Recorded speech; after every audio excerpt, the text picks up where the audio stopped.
Good morning on Thursday, the 23rd of January 2025. It's 8 a.m. in the Gambia and live on West Coast Radio.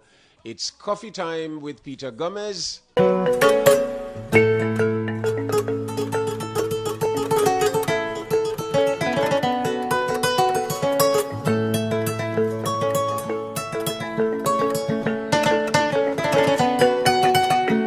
Companies, big and small, engage in some form of financial reporting, whether for compliance with outside regulatory agencies or for internal management decision-making.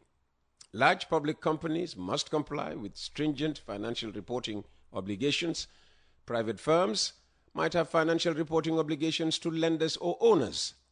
And even small firms must do some degree of financial reporting when they prepare their tax filings. Financial reporting is meant to provide insight and transparency into a company's financial position and its operations by giving stakeholders in the company the right information in the right amount of detail to make better informed decisions. This makes financial reporting very important, and therefore,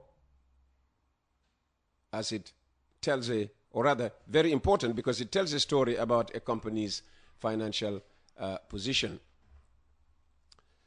In the Gambia, we have a Financial Reporting Oversight Board, known for short as FROB. The head of FROB's technical department joins me this morning with new updates about the regulator. But before we cross over to him, let's look briefly at crime and policing. Because a day after Sidi Mukhtar Toure came on this program to deny crime was on the increase nationwide, the Gambia's police chief went on national television last night to admit that the country is faced with an uptick in law-breaking. It follows the latest in a series of brazen attacks recorded by the police since the beginning of the year. Here is part of what the IGP had to say on GRTS television last night, flanked by Crime Management Coordinator Commissioner Bubasar and Public Relations Officer ASP Modu Sisao. Fellow Gambians, non-Gambians resident in the country, our coming here is very impromptu, but very necessary as well. Recent happenings in the country, not only in the Greater Banjul area, but spread across to the regions, is a cause of concern. It's a cause of concern to the executive, concern to every patriotic Gambian, and of course, it's a cause of concern for Gambia Police Force. Beginning of this month, 5 armed men attacked our deployment at the GNPC in Farafenye. There was an exchange of fire. They overpowered our colleagues, and Sergeant Bojang sustained injury on his leg. He is recovering very well, even putting on uniform. Yesterday evening, between the hours of 1900 hours to 2000 hours in Wasu, around Kuntaur area, in the Sierra region, again armed men crossed over the border, attacked a shopkeeper, recorded, but they carted away a lot of valuables, including unspecified amount of money. This afternoon today, between the hours of 1300 hours to 1335, there was again a very brazen attack at a local bank around the Bufu Runabout, which is the turntable. We consider this as a direct challenge to the general security governance, security management of this country.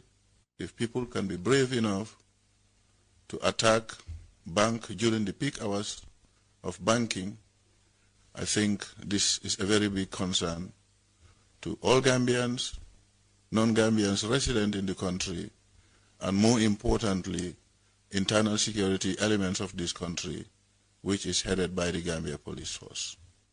We have already started reactivating our intelligence, and the response time for criminals and criminal activities in this country is within a short period of time. The appeal that once again we are making to our fellow citizens, our compatriots, is to continue your normal business. Your lives are being protected by the police day and night. The patrols are ongoing. In fact, they are heightened already. We will also ensure that the task force that are out there conducting night patrols are increased so that perpetrators of this heinous act will be apprehended as soon as possible. And indeed, we are getting on with our normal lives here on Coffee Time with Peter Gomez. We're trusting that the police will, as they promise, ensure our safety. That's the Inspector General of Police, CD Mture, speaking on GRTS last night. Let's come back to West Coast Radio and speak to Modu L. Kamara, Technical Manager, Financial Reporting Oversight Board, FROB. And Modu, welcome back and Happy New Year. Thank you, Uncle Peter, and Happy New Year to you too, and to your listeners. Good morning to you all. And viewers now. And viewers, exactly. And I'm actually pleased with the elevation of the service offering to now include YouTube, which is very good. So this is something that I really want to also at least comment you for that as well. Thank you very much. FROB has been very supportive. Thank you. At least I'm happy that we were playing our part. Absolutely. And you've been absolutely identified as a key partner. Thank you. That's very kind. So what brings you around this morning? Yes. The inaugural ceremony of the Gambia Accounting, Auditing and Corporate Governance Standards Committee. If your viewers that were with us throughout the journey from, I think, sometime December 2023, we concluded the show and also opened the show in early 2024. Yep. And some of the things we've been talking about is the Standards Committee. So now we are happy and pleased to break down the news that there would be an inaugural ceremony January 29, Wednesday, which is this coming Wednesday, yep. For the inauguration of the Standards Committee. It is here, and basically it would also represent a fulfillment of FROB's responsibility under Section 66, 1 of the Financial Reporting Act 2013. So the establishment of the Standards Committee would serve as the full complement of the Act. There are 3 key bodies under the Financial Reporting Act, JICA, FROB, and now the Standards Committee. So it's really a historic event and a significant milestone for the country. It's been an interesting journey since the legislation of the Act. And the good thing about having you on a program is you always come prepared. You prepare your talking points and, sequentially you go through them. We have only 15 minutes. If we don't start now, we might never get to the end of it. Certainly. So I just want to send acknowledgements to our board and the chairman, management and staff of the Financial Reporting Oversight Board, the former and current JICA Council members, and the Secretariat as well, the public interest entities, the public interest entity professionals, and our community of professional of the forum, and to our wider stakeholders, particularly our partners that have been on board or on journey, especially towards our stakeholder engagement campaign, so PIRA, GRA, the EU, just to name a few, for example, and the FPAC as well. So I would like to give a bit of an outline, or if you like, an overview of how I intend my presentation to be. So, for example, we will be looking at who will be gracing the occasion, the revelation of the Standards Committee members. So I would ask your viewers to stay put. And the selection of the members, how we went about selecting them. And then the mandate of the Standards Committee, the mandate of FROB as it relates to the Standards Committee, the independence of the Standards Committee as a body, and their importance. Finally, we're just tipping it off what next in terms of your listeners and viewers now. So let's start with who will be gracing the occasion. So we have sent out invites So the occasion will be graced by industry leaders, basically representative, high delegation representations, representative apologies, the Honorable Minister or ministers would be in attendance as well. And we've also, I think you have the FPAC and some of the other high delegation representatives will also be, including partners perhaps from other regulators that we would be, we have invited to basically. So you have FPAC, but you also have PEC, We the have Public PEC. Enterprises Committee. Yes, that is correct. Is that also, are they also invited? I think I would have to check with Okay. our logistical team with regards to that, whether they have been extended and invite as well. So with regards to the revelation of the members, so member one, there are 9. The section 66(2) of the Financial Reporting Act states, outlines the 9 members, as in, so we have went about basically appointing or coming up with the members. Now you have Mr. Esa Drame. He's the former deputy governor of the Central Bank of the Gambia. Okay. That's number 1. Number 2, in no particular preference or order. Exactly, yeah. And then you have Mr. Atikan Diba, who is the current finance director of the Central Bank of the Gambia. You have Mr. Mudu Sise, the current Auditor General. You have Madam Neninjai, which is currently the Internal Audit Specialist, who is the former head of Standard Chartered Bank, country head of Internal Audit, of Standard Chartered Bank. You have Bakari Sanyang, who is the current managing partner of Foresight, Chartered Accountants and Management Accountants. You have Abdu Juf, who is a current partner and co-founder of Had & Co. You have Omar Mboob, who is the current deputy managing director of Trust Bank. I heard the Trust Bank advert. Mr. Tijan Ture, who is the current CEO of Salam Insurance, Takaful Insurance.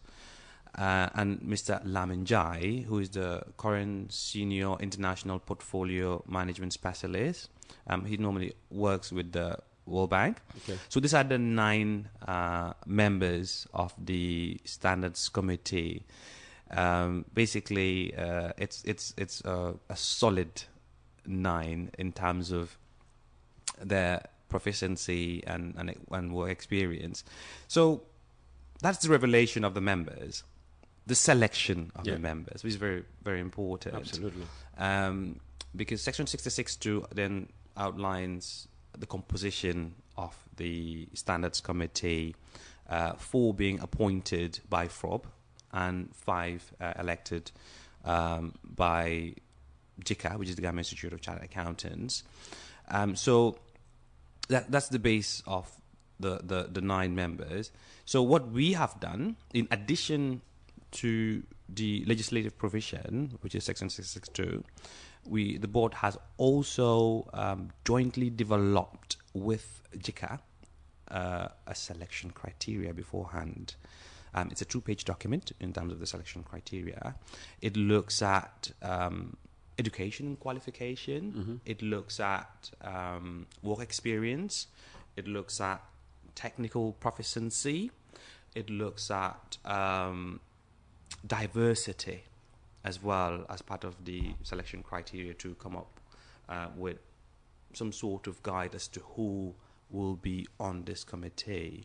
So that's why you also have a very solid 9 proficient professionals. Okay. So we have these 9 people. Yes. What's their mandate? Exactly. I'll come to that because there's something very important I want to highlight on, which is very important, which is to say towards the selection. So even in the diversity, to ensure diversity, what FROB has done, they've allowed JICA first to come up with the 5 as per the provision of the Act, because that's their responsibility. So once they did come up with their 5, then the board appointed the four, just to allow for a bit of a balance in terms of the composition, and also diversity, including gender, not the only, but diversity, including gender, onto the some people will only be interested in the gender aspect of diversity. Others would look at the religious aspect of diversity, because we are a nation of not just one religion. True, that is correct. So all these things, that is why they're allowing. So this is a mix of men and women, yes, Muslims and Christians. That is correct, okay. And also public and private. So there are various factors that went into the decision-making process. Okay. So including where their background is, so that they want the 9 to be fairly representative. Yes. So the mandate of the Standards Committee, which is very important, which you touched on, one is to adopt, issue, and keep up to date. These 3 key words. Adopt, issue, and keep up to date. Okay. Yes. The financial reporting standards in accordance with, or that are consistent with the IASB, typically International Accounting Standards Board, which is typically used by the private sector. Mm-hmm. And then you have IPSAS-B, which is the International Public Accounting Sector Standards Board. Mm-hmm. And then you have AAOIF, which is the Association of Accounting of Islamic Financial Institutions. So you have like Takaful Insurance that tend to... Yes, exactly. You have IJIP as well that tend to use this frameworks. Mm-hmm. But for IJIP, I doubt they would be using AAOIF. I know insurance companies tend to. You have...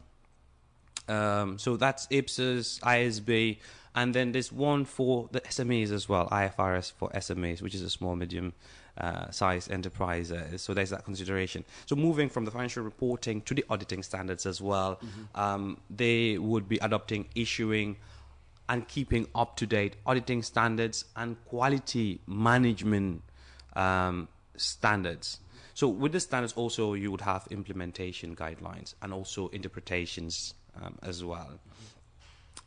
So you would also have I've already talked about implementation guidelines, but also participating in cooperations, whether international or sub-regional corporations, and establishing and maintaining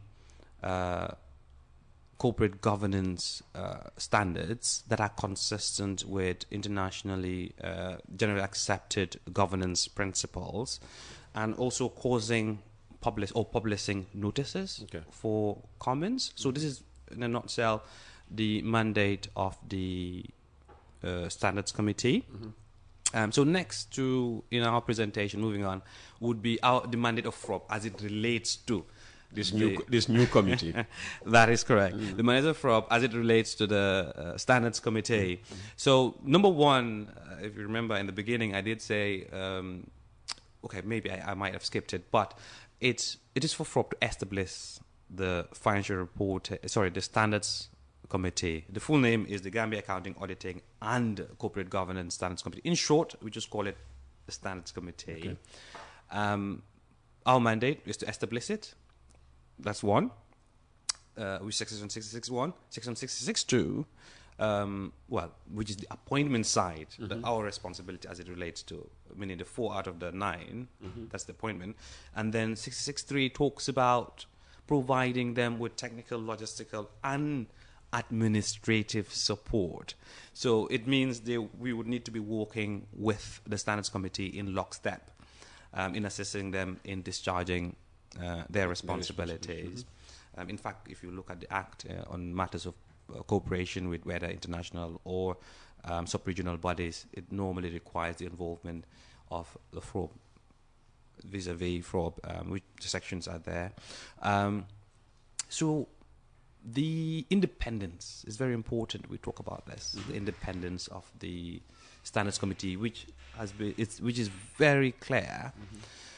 So the Standards Committee, it's independent in its decision making, and the standards issued or will be issued by the Standards Committee will not be subject to approval by any body, including FROB. So it would be completely independent in its decision making and its standards. Definitely. And it is something that's worth noting. So in terms of the importance of the Standards Committee, for me, it cannot be overemphasized. We've been longing for it. Now it's here. And it is set to spearhead Gambia's efforts for global alignment and enhancing comparability of financial and non-financial information across industries, sectors, and basically helps us to put Gambia in a competitive footing in the global economy. So that's basically my presentation today. So in terms of what next, in the beginning I did say we've sent out invites. So if you haven't received it, perhaps it should be on its way, but my expectation is by now you should receive your invitations and a call to action. So basically to our stakeholders to make the event a memorable one in the Gambia, marking the beginning of a new era in our efforts to global alignment. But thank you, Uncle Peter. Modu, thank you so very much. Always very well organized. Thank you. All right, and good luck. It's Wednesday again. I will need at it. the Sadauda Kairaba Jawara International 29. Conference Center. Yeah, Thank you. that's very correct. much. That's Modu El Camara. He's the technical manager of the financial reporting oversight board, known for short as FROB. It's coffee time with Peter Gomez.